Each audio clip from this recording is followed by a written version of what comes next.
In Lesson 30, we want to talk about adding and subtracting decimals, and there's something we need to keep in mind when we add, subtract decimals, and it's this: always line up the decimal point.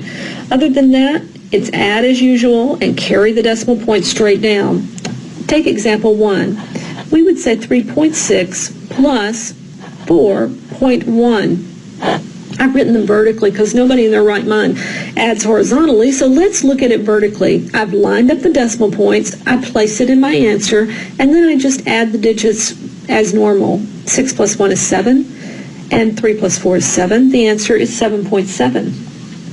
Look at example 2. 5.17 plus 3.7. Well, I lined up my decimal place points, but what am I going to add to this 7 that's out here at the end? I can fill in with zeros if I want to. 7 plus 0 would give me 7. 1 plus 7 would give me 8. Bring down the decimal point. 5 plus 3 will give me 8. Decimal points don't change when you're adding and subtracting. They just have to be lined up, and they're just carried down into the answer.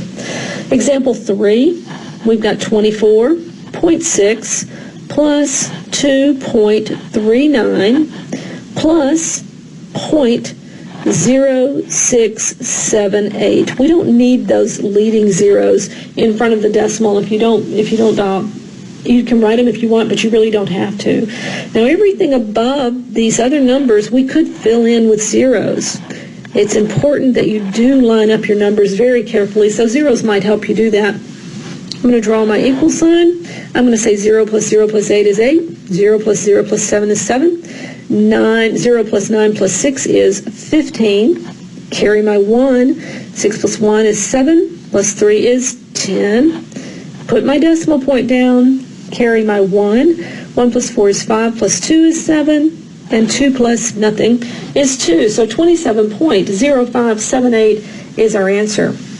What happens when we have two negatives in example 4? Well, remember, when we're adding negative numbers, adding positives and negatives, if the sign is the same, we add them and keep the sign. So I'm going to be adding negative 18.2, and I'm going to be adding negative 10.8, and I already know that my answer is going to be negative. Add the numbers, keep the sign. Let's put the decimal point down. 8 plus 2, 10. Carry your 1. Plus 8, 9. 1 plus 1 is 2. The answer is negative 29. You don't even have to put the decimal and the 0 when it's a whole number. Remember, when it's a whole number, the decimal is understood to be at the end of the number. Let's try subtraction. Very important to line the decimal point up and write it vertically. 654.9 minus 56.67.